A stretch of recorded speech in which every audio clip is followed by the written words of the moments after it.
My daughter-in-law looked straight at me and said, "We only invited people who are special."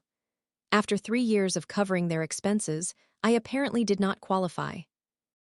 Those words broke something inside me and set in motion everything you are about to hear. My name is Evelyn Hart. I am 72 years old, a widow, and for most of my working life, I was a bookkeeper. Numbers were my profession, but love was where I invested my heart. I truly believed that supporting my only son, Tyler, and his wife, Madison, meant I was helping build a family. For 3 years, I paid their rent. I bought their furniture. I filled their refrigerator. I handled medical emergencies when they arose. More than $33,000 moved quietly from my bank accounts into theirs. I believed I was giving love. To them, it was nothing more than steady withdrawals. But when the most important day of my son's life arrived, I was not even invited. I stood in my own living room holding the dress I had chosen for his wedding and realized, in that moment, that money had never been enough to earn a place in their world. That betrayal became the spark. What followed was a war fought through bank accounts and living rooms and eventually inside a courtroom, where even my dignity was questioned. This is my story of limits, betrayal, and finally, freedom. It began with a phone call. I dialed my son Tyler, excited to ask what time the wedding ceremony would begin. Before he could respond, Madison leaned toward the phone, smiling in a way that felt colder than ice. "Oh, we already got married yesterday," she said. "We only invited special people." Those words stopped me where I stood. Special people. After years of sacrifice, I had believed I would at least be worthy of a seat at my son's table. For 3 years, I had kept a roof over their heads, paid their bills, and skipped meals so they could eat well. And yet, to them, I was not special. Later that night, I saw the photos online. Madison stood glowing in a bright white wedding dress, the same dress partly paid for with the $800 I had given her just a month earlier. Her parents stood proudly beside the couple. Her siblings raised glasses of champagne. Every face was smiling, every face except mine. The pale pink dress I had purchased for the occasion still hung untouched in my closet, the matching shoes neatly placed beneath it. The envelope containing $1,000 I had set aside as a wedding gift remained hidden in my desk drawer, never to be given. I did not cry that night. Instead, I sat quietly, staring at the dress, finally understanding how deep the exclusion truly was. My love had been paid for, but my presence had been denied. In the days that followed, I could not stop replaying the past in my mind. Every sacrifice, every check, every skipped comfort. Finally, I sat down with a notebook and began to calculate. If numbers were the only language they understood, then numbers were how I would speak. First, rent. $500 every month for 36 straight months. That was $18,000 gone. Next, groceries and household supplies. About $200 a month to keep their cabinets full.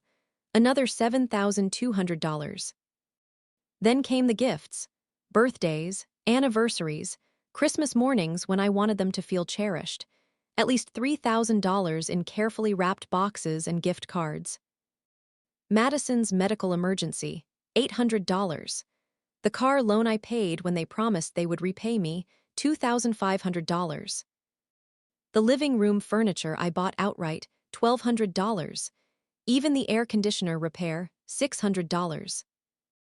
When I finished adding everything up, the final number stared back at me from the page. $33,400. $33,400, taken from my retirement savings. From my late husband's careful planning. From the peaceful life I was meant to enjoy. I leaned back in my chair, the notebook resting heavily in my lap. For years, I had convinced myself that I was simply being a good mother. But looking at the numbers, I finally saw the truth. I had been financially supporting 2 able-bodied adults, while denying myself even the smallest pleasures. It was like pouring water into a cracked vase. No matter how much I gave, it could never be filled. 1 week after the wedding, my phone rang. The number on the screen belonged to Madison.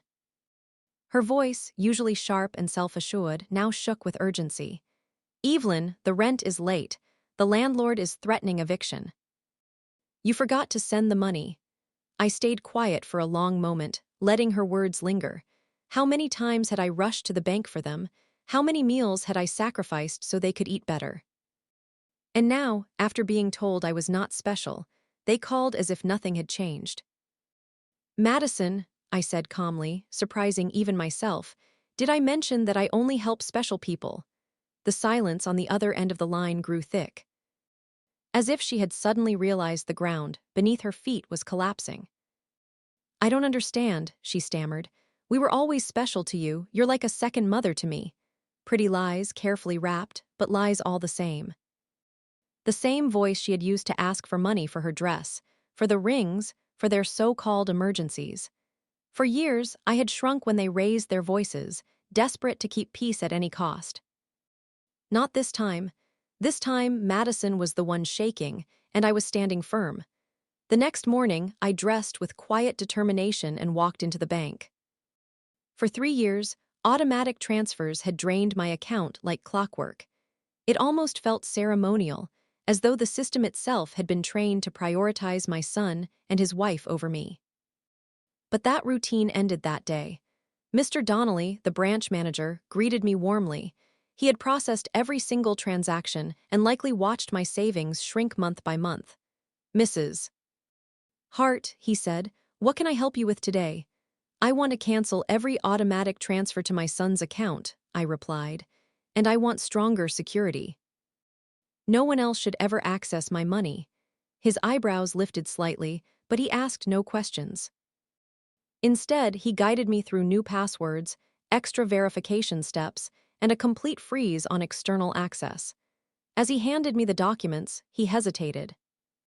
"Forgive me for saying this," he said gently, "but I hope you aren't being pressured into these changes." I smiled faintly. "On the contrary, Mr. Donnelly. I've finally stopped pressuring myself." As I left the bank, my phone buzzed nonstop inside my purse. Tyler's name flashed again and again, followed by Madison's. I turned the phone off. For the first time in years, the money in my account truly felt like it belonged to me. When I returned home that afternoon, 3 cars were parked in front of my house: Tyler's, Madison's, and one I didn't recognize. My heart began to race. I opened the door and froze. They were sitting in my living room as if it belonged to them. Tyler slouched on the couch. Madison paced like a trapped animal. A man in a gray suit flipped through my personal papers spread across the dining table. "What is going on here?" I demanded. Madison rushed toward me with exaggerated relief. "Evelyn, thank goodness you're home. This is Mr. Fenton, a lawyer we consulted about your situation." "My situation?" I snapped. "I'm perfectly fine." Tyler finally looked up. His expression was one I had never seen before, calculated, rehearsed. "Mom, we're worried," he said. "You've been acting strange, cutting us off financially, ignoring our calls. We think you might need help." The attorney stepped forward with a practiced smile. "Mrs. Hart, your children are concerned about your well-being. A temporary power of attorney would allow them to manage your finances until things stabilize." I gathered my papers from the table and held them tightly. "These are my private documents," I said. "You have no right to them." "Evelyn," Madison cooed, taking my hand, "it's just stress. At your age, confusion is normal." Confusion. That was their strategy. They wanted me declared incompetent. I straightened my spine. "I am not confused. I am clearer than I have been in years, and all 3 of you are leaving my house, right now." The lawyer opened his briefcase and slid a folder toward me. I didn't even look inside, before dropping it straight into the trash. "The only transition happening here," I said, "is yours to the front door." The next day, I walked into Ramirez Hardware, a small shop I had visited many times before while buying supplies for Tyler and Madison's apartment. Gus Ramirez, the owner, greeted me with a grin. "Another emergency with your kids?" he asked casually. "Not this time," I answered firmly. "This time it's for me. I need the best locks you've got, and I want them changed today." His son Leo, who installed security systems, overheard us and stepped forward. "We can set up cameras, too." You'll be able to see who comes near your door from your phone. For the first time in weeks, I felt a sense of relief. I was protecting myself instead of everyone else. As I walked home, a woman waved from the porch next door. She introduced herself as Nora Whitfield, a neighbor I had seen but never spoken to. She said, "Yesterday I heard raised voices in your house and I worried. Are you all right?" Her concern was genuine. I invited her in for coffee, and as we sat together, I told her the whole story. She listened carefully, then nodded. They all follow the same playbook: make you feel indispensable, create constant emergencies, and when you resist, question your sanity. For the first time, I laughed, not out of joy, but recognition. I had found an ally. 2 days later, I sat in the office of Patrick Green, an attorney recommended by a friend at church. He specialized in elder rights and had seen stories like mine far too often. After I finished explaining everything, he leaned back in his chair and folded his hands. "Mrs. Hart, what you've experienced is called elder financial abuse. It is more common than most people realize. The good news is you are not powerless, but we need to build a record. Documentation will be our strongest shield." He outlined a plan. First, I was to gather every receipt, every bank transfer, and every text or voicemail where Tyler or Madison asked for money. Second, we would file paperwork to block any further access to my accounts, and if necessary, request a restraining order should they attempt another uninvited visit. Third, he recommended scheduling a full medical exam and cognitive evaluation to prove my health was solid. "If they want to claim incompetence, we will meet it head-on with evidence," he said firmly. I felt both frightened and relieved. For the first time, someone was giving me clear steps instead of guilt. That afternoon, I went home and began sorting papers into folders marked by year. I also allowed myself a small act of joy. I booked an appointment at the salon I had not visited in over a year. As the scissors trimmed away tired edges of my hair, I looked in the mirror and thought for the first time in a long time that I was beginning to recognize myself again. The knock at the door came early on a Tuesday morning. Through the new camera feed on my phone, I saw a well-dressed woman holding a folder. When I opened the door, she introduced herself politely. "Good morning, Mrs. Hart. My name is Ms. Carver. I am a social worker with the county. We received a report that you may be in a high-risk situation. I am here to conduct a wellness check." My stomach tightened. Tyler and Madison had escalated. It was no longer private pressure. They had brought the government to my door. "May I see your identification?" I asked. She showed me a badge that looked official. "May I come inside?" she continued. I allowed her in, but before she could begin, I said, "I want my attorney present for any questions." She hesitated. "This is not an interrogation, Mrs. Hart. If you have nothing to hide, there should be no problem." That phrase rang in my ears like a warning bell. I called Patrick Green. Within 20 minutes, he was seated across from her. He calmly laid out the folders we had prepared: medical exams, financial records, and a complete timeline of my choices. "What you see here," he explained, "is not decline but clarity." Miss Carver reviewed the documents, then closed her folder. "Miss Hart, I see no indication that you are at risk or incompetent. I will be closing this case." When she left, I felt a weight lift. They had tried to paint me as unstable, but evidence had spoken louder than accusation.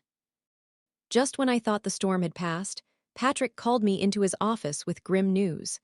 Tyler and Madison had filed a formal petition in family court. They were asking a judge to declare me mentally incompetent and to assign Tyler as my legal guardian. In plain words, they wanted full control of my life and finances. "They claim erratic behavior," Patrick explained, sliding the papers toward me. "They have 3 witnesses: Madison herself, your neighbor, Mr. Connors, and your pharmacist, Aaron Blake." I was stunned. Mr. Connors had never liked me. He often complained about guests parking near his driveway. But Aaron Blake, I had always been polite with him at the pharmacy. We visited him the next day, and his face re-ended when I asked about his statement. "Mrs. Hart, I was misled," he confessed. Your daughter-in-law told me it was an insurance form. I said you only bought vitamins and aspirin. Somehow it was twisted into proof you neglected your medication. He promised to write a correction immediately. Mr. Connors was less reasonable. You installed cameras like you live in a war zone, he scoffed. You yell at your family in the street. He refused to see that what he called yelling was me defending my own home. That night, Patrick and I reviewed the plan.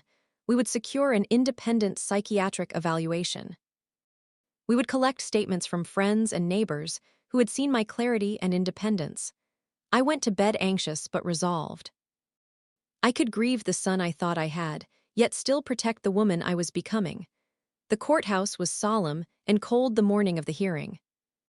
I wore my best black suit, pressed the night before, and carried myself with all the dignity I could summon. Judge Alvarez presided, a man known for fairness in elder rights cases. Still, my heart pounded as I sat beside Patrick at the defense table. Across from us, Tyler in a new suit avoided my eyes while Madison's gaze was sharp and unflinching. To them, this was business. To me, it was survival. Their attorney began, "Your Honor, Mrs. Hart has shown clear decline." She cut off all financial support without reason, installed unnecessary cameras, and isolated herself under the influence of manipulative neighbors. His voice was steady, polished, practiced. Madison was called first. She dabbed her eyes with a tissue. Evelyn has always been like a second mother to me, but lately she has grown hostile, paranoid, and confused. We just want to help her. Patrick stood for cross-examination. "Mrs. Cole, when was the last time you called Evelyn without asking for money?" Silence. "Is it true you told her she was not a special person at your wedding?" Madison flushed. "Those words were taken out of context," Patrick pressed. "What context makes that acceptable?" She had no answer. Next came Tyler. "My mom has always been generous, but she is irrational now. She is being manipulated." Patrick leaned forward. "Mr. Hart, have you received over $33,000 from your mother in the last 3 years?" Tyler fumbled. "Maybe I do not know the exact amount. And how many times have you visited her without needing money?" Silence again. Mr. Connors testified about my cameras and supposed shouting. Under questioning, he admitted he never asked why I installed them. Aaron Blake, the pharmacist, then took the stand for our side. He explained how Madison had misled him and confirmed I had no prescriptions, only vitamins. Dr. Moore, the independent evaluator, presented her findings. My cognitive results were above average for my age. She testified clearly that I was fully competent. Mr. Donnelly, the bank manager, described how I made thoughtful decisions to cancel transfers and protect accounts. Nora Whitfield and other friends shared stories of my independence and social life. Finally, I stood. My voice was steady. I told the court about the unused pink dress in my closet, the envelope with $1,000 still sealed, the humiliation of being excluded while financing the celebration. "What I gave was never love returned," I said.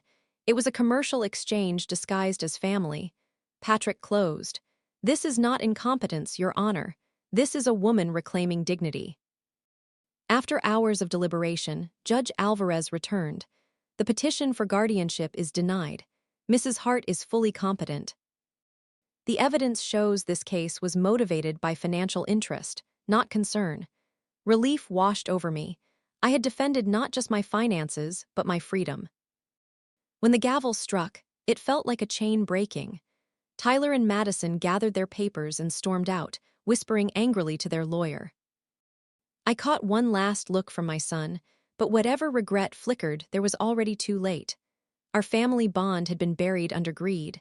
In the weeks that followed, I made choices for myself. I sold my house, moved into a smaller apartment downtown, and with the proceeds, I did 2 things. Half went to organizations that protect seniors from financial abuse.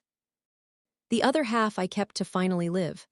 I booked trips, joined a painting class, and filled my calendar with friends who cared about me, not my bank account. Neighbors told me Tyler and Madison downsized to a smaller apartment. Madison had to find work for the first time in years. Perhaps they will learn the value of honest effort, though I no longer wait for that day. Here is what I want you to remember. Love is never proven by money. Boundaries are not cruelty. They are clarity. Document everything. Protect yourself with professionals. And above all, never forget that you are worthy of respect without paying for it. If my story resonates with you, share it with someone who needs courage to set boundaries. Leave me a comment with where you are listening from and how you protect your own dignity. And if you believe stories like this matter, please like and subscribe. Together, we remind each other that freedom has no price.